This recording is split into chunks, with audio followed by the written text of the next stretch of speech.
keyakinan dan selalu kayak bermusuhan gitu. Sampai anaknya pun nggak boleh saya pegang, nggak boleh diajak ngomong. Seperti itu. Pokoknya kurang nyaman lah sekarang intinya. Gitu. Oke. Terus saya tuh kalau udah ngerinyo, makanya kalau tak lihat dulu perkembangannya gimana dia berubah, makin baik apa makin gimana itu. Terus rencananya itu umpamanya ngebreak, terus cari majikan lagi bisa nggak sih? Nunggu visa di Indo? Bisa, kalau nunggu visa di Indo bisa, nggak ada masalah. Sampai nomor berapa tau? 47. 47, tapi kalau sampai umur 47 sampai sebaiknya ya jangan ngebreak lah, karena kalau 47 ngebreak pulang Indonesia sangat sulit sekali majikan yang mau. Sampai kan yang kena scammer itu tuh Mbak dulu Mbak? Iya benar. Kena scammer Amerika itu, gimana itu? Iya. Sekarang gimana? Iya tak blokir langsung, dia marah-marah katanya kamu ganti gitu. Terus saya laporin ke polisi, laporin aja lah gitu. Nah terus itu kebetulan saya tuh pas dia telepon, terus siapa itu temannya majikan saya tak suruh ngaku dia polisi. Terus dia yang angkat, terus langsung sampai sekarang nggak ada hubungi. Oke. Berarti sampean sudah tahu ya, berhati-hati dengan scammer ya, kan yang Amerika itu toh? Iya, alhamdulillah. Sampean kehilangan uang nggak waktu itu? Tidak, belum. Tapi sampean ngasihkan alamat itu ke mereka kan, benar nggak? Iya betul. Ya saya pokoknya mohon maaf ke majikan juga. Saya kan ngomong sama majikan juga kok. Itu. Ya alhamdulillah majikan, kamu lebih hati-hati lagi, jangan. Sekarang banyak orang jahat gitu. Oke, terus sekarang sama sudah nggak bahagia di situ, ingin cari majikan lagi gitu. Iya, kalau sebenarnya kalau sama yang menggaji saya itu saya nggak ada masalah, cuma ya itu aja, cuma anaknya aja. Oke, jadi sama ini sudah nggak bahagia lagi. Iya nggak, pokoknya rasanya kayak kemarin sih ya, namanya anak kecil mainan kursi pendek itu didorong-dorong, terus di dapur itu kan ada kayak tangga kan, nah itu hampir jatuh. Terus saya ngeliat, terus langsung saya tangkap, saya jongkok, dia kan mau nangis, terus saya maunya menghibur gitu, jangan nangis, nggak apa-apa, saya kan bilang gitu. Terus bapaknya lo kok bilangnya gini, kamu jangan bercakap dengan anakku gitu. Terus saya langsung marah, saya langsung emosi tinggi deh. Pergi sana, saya kamu anakmu, jangan boleh ke dapur, kunci pintunya, aku gitu. Kamu itu gila sampai pokoknya emosi banget saya deh. Soalnya nggak sekali dua kali gitu loh sih. Ini pembantunya lebih ganas ngamuk majikan ini ya Pak ceritanya. Soalnya selama saya di sini 5 tahun sih, 3 tahun itu semenjak ada demo sampai sekarang tuh dia nggak kerja, sampai punya anak 2, sampai sama bapaknya lu suruh pindah, ada rumah kosong suruh nempatin nggak mau. Nggak nyamannya itu apa juga, sama orang tuanya berani tengkar, teriak-teriakan. Sebenarnya saya juga nggak nyaman juga sih, dulunya nggak seperti itu gitu. Jadinya seperti itu. Sebenarnya saya tuh masih eman sama majikan saya. Tapi ingat loh Mbak, sama dari beberapa kasus saat kamu emosi jangan pernah melawan. Kalau kamu tidak suka lebih baik sabar dan keluar. Jangan pernah bertengkar sama majikan. Dari beberapa kasus kalian yang bertengkar dari majikan dimasukkan rumah sakit jiwa yang kita ketahui dan dimasukkan ke saya udah ngeliat itu. Juga udah ngeliat itu. Jadi lebih banyak berhati-hati ya. Jangan karena emosi terus mentang-mentang terus teriak-teriak, jangan ya. Sekali lagi ini pesan saya buat kalian semua. Iya. Kalau nggak cocok lebih baik ngebreak pulang Indonesia dengan keadaan sehat walafiat ya. Iya. Saya kan gitu, ya Allah, saya ini sebenarnya benar saya udah lama, tapi saya juga belum, ya ada sih tabungan, sekiranya kan belum cukup lah apalagi anak masih sekolah kan gitu deh. Makanya seperti itu, saya bertahan untuk nambah sampai finish gitu. Terus setelah finish maunya udah berhenti gitu. Tapi intinya sampai berhati-hati, jangan sampai mengambil keputusan. Iya. Makanya saya kepingin ngomong tadi biar dari kemarin tuh sakit hati saya itu masih sakit banget deh.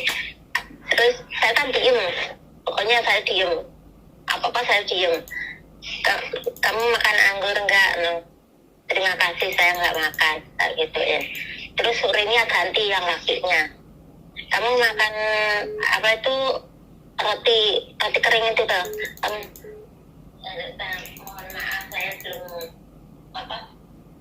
belum ingin makan gitu.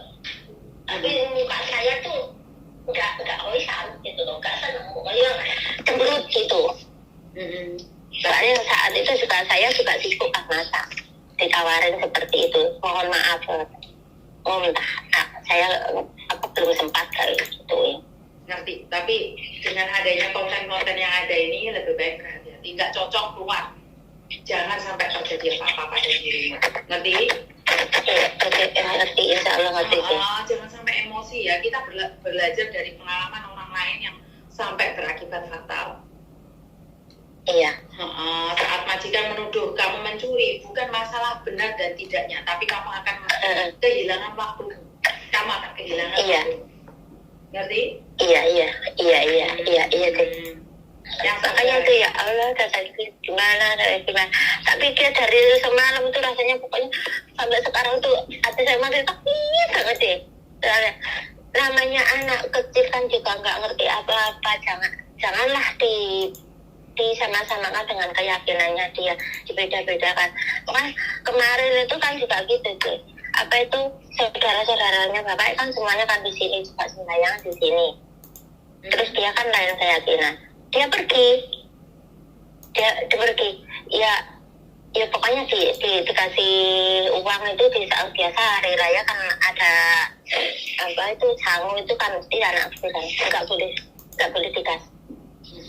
Juga nggak mau cakap sama saudara-saudaranya yang ngomong, oh gitu ya, nggak tahu kamu diajak pindah ikut berdoa nggak? Iya kan, tapi saya nggak mau. Janganlah orang kita sendiri ada kok, di dalam hati kita itu sendiri itu ada itu saudara-saudaranya seperti itu.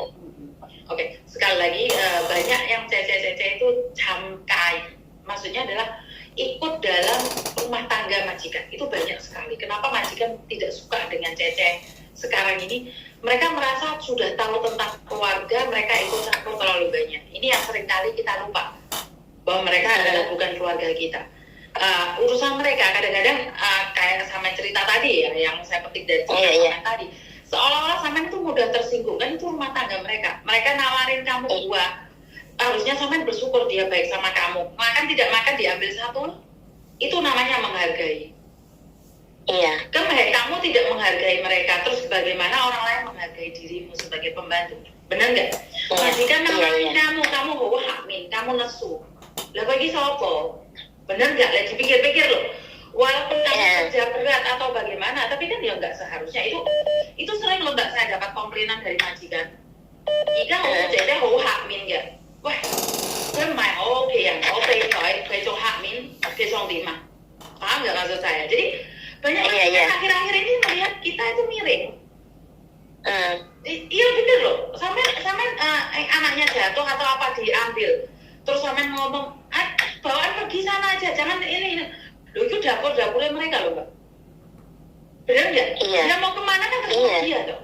Ngerti nggak maksudku? Dan kamu seolah-olah tersinggung. Ini yang salah, ini mental yang salah. Karena ini adalah rumah dia. Nah sekali lagi kalau sampai kita diusir, kita yang ribet. Iya. Bener nggak? Jadi kesabarannya harus lebih loh sama yang doa. Jadi ini kalau kayak masalah kayak yang gaji saya itu katanya kan terserah kamu mau kerja di sini sampai kapanpun juga nggak apa-apa. Tapi saya bilang lah, tapi lah anakmu nggak begitu suka sama saya kan gitu. Saya kan gitu Cep. Terus gini, nggak apa-apa lah wong dia yang enggak sih kamu yang gaji kamu itu aku. Iya, karena itu sama lost respect. Kamu tidak menghargai dia karena dia tidak menggajimu. Jadi kalau kamu tidak menghargai dia pun tidak akan pernah bisa menghargaimu. Kalau kamu tidak pernah menghargai dia, dia juga tidak akan pernah menghargai dirimu. Ingat itu. Ingat ilmu timbal balik. Ilmu yang diberikan adalah apa yang kamu berikan, dia akan memberikan yang sama padamu. Karena kamu merasa dia tidak gaji. Makanya dia sama sekali tidak menghargaimu, tidak merespek kamu. Itu sebenarnya respect itu dari kamu. Karena kamu merasa bapak ibunya suka sama kamu, maka kamu perlakukan anaknya seperti itu. Nah, ini yang aneh. Di rumah tangga saya, di keluarga saya, yang gaji itu saya. Tapi kalau sampai pembantu saya tidak menghargai anak-anak saya, saya nggak suka, kan? Dan saya nggak mungkin marahi anak saya demi pembantu loh, nggak juga loh. Benar nggak? Salah atau benar? Biarkan saya memberikan cerita ini pada dia. Tapi saya tidak akan percaya omongan kalian. Bukan karena saya tidak suka kalian, tapi anak saya adalah harga diri saya. Orang tua saya adalah harga diri saya. Lulit saya marahin orang tua saya karena laporannya pembantu. Lu melas no ibuku. Benar nggak? Melas no anakku. Ya jangan, kita harus tahu posisi. Bener nggak siapa kita? Ojo ngono, ojo diterus no. Jangan sampai berakhir tragis. Ya? Iya deh. Bisa barno. Ya, makanya ya Allah, apalagi selain ini. Saya kan biasanya juga kan namanya orang Sholawat itu kadang-kadang tuh saya tuh keceplosan nggak bisa dalam hati gitu terungkap gitu. Dia juga negur. Berarti kan hatimu nggak sabar. Hatimu nggak negurnya nggak. Negarnya itu bukan punyaku. Kenapa kamu suarakan di sini gitu? Lah ya itu lagi Mbak. Sekali lagi sama tidak bisa menghargai. Paham nggak maksudku? Iya. Sama tidak bisa menghargai orang lain. Itu kan dia mau tidak mau, suka tidak suka, diakui tidak diakui. Itu rumah mereka. Bukan sama loh, Mbak Siti itu nyanyi gembrembeng. Aku ngomong deh Mbak Siti. Mbak aja gembrembeng loh Mbak. Soalnya kita kan nggak seneng ngubung gitu loh Mbak. Paham nggak maksudnya? Bagi kita biasa di Indonesia, bagi mereka luar biasa. Lagi omong mereka lah sama nggak menghargai sebagai orang baru di rumah situ. Bener nggak? Iya. Walaupun sama kerja di situ 10 tahun, tapi kan mereka tetap menganggap orang baru. Karena sama kan bukan keluarga. Iya. Jadi sama tidak bisa menjadi wasi. Kamu tidak bisa gun mereka. Kamu tidak bisa mengontrol majikan. Kamu tidak bisa menjadi orang yang terdepan. Merendahlah sampai tidak ada orang yang merendahkan. Tapi dengan kamu seperti itu, dengan emosimu yang gak jelas, dengan kecemburutanmu, yo lama, cepat atau lambat, itu akan berakibat fatal pada diri kita. Lek gak cocok keluar, jangan sampai berakibat fatal padamu. Dari pengalaman-pengalaman teman-temanmu seperti itu. Ngerti? Iya sih. Ya itu makanya kadang-kadang gini loh deh.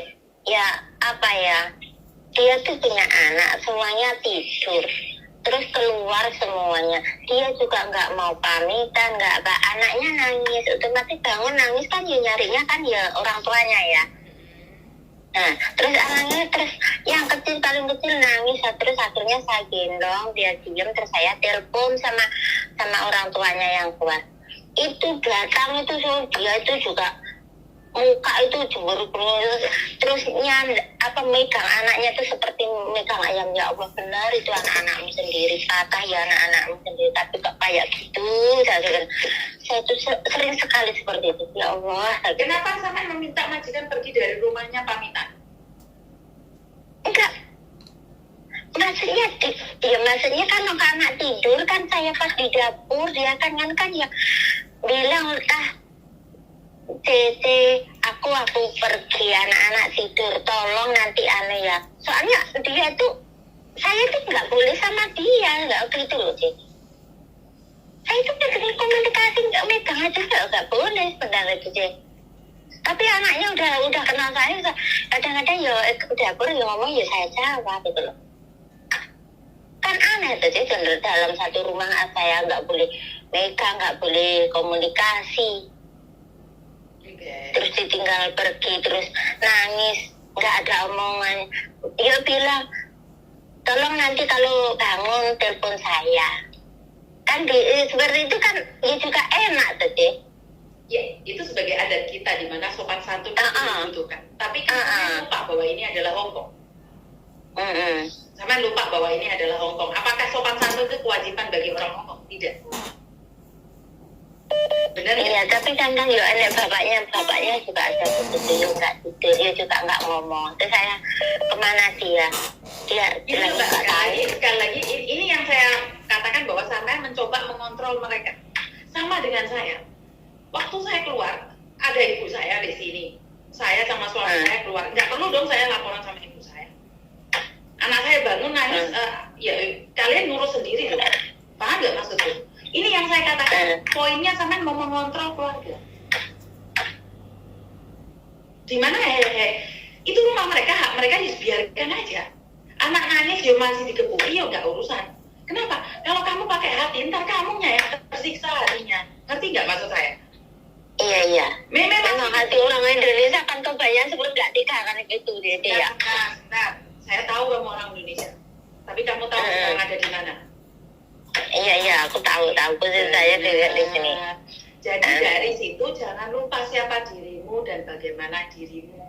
Posisimu sebagai apa. Ini yang saya rasakan bahwa kamu mencoba untuk menjadi kontrol mereka. Padahal ayat 1 pasal 1 majikan selalu benar dan cinta di atas kontrak. Sesayang-sayangnya kamu sama keluarga majikan, kontrak diputus, cinta pun hilang. Mawas diri, jangan sampai mengontrol mereka. Karena kehadiran kita di sini hanya membantu. Dan mereka tidak minta pertimbangan kita.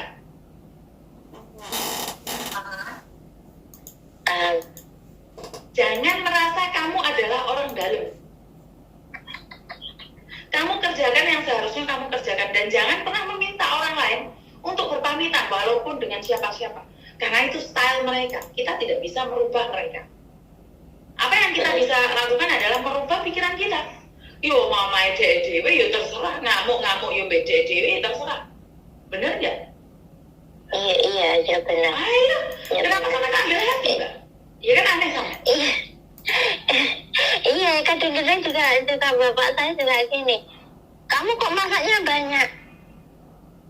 Emangnya dia nggak makan dah? Nggak tahu. Dan segini, lawang dia tuh keluar juga mau nggak makan juga dia nggak bilang sama saya Pak, tak gituin. Enggak, kamu nggak telepon enggak? Dia juga nggak telepon kamu enggak? Gitu akhirnya.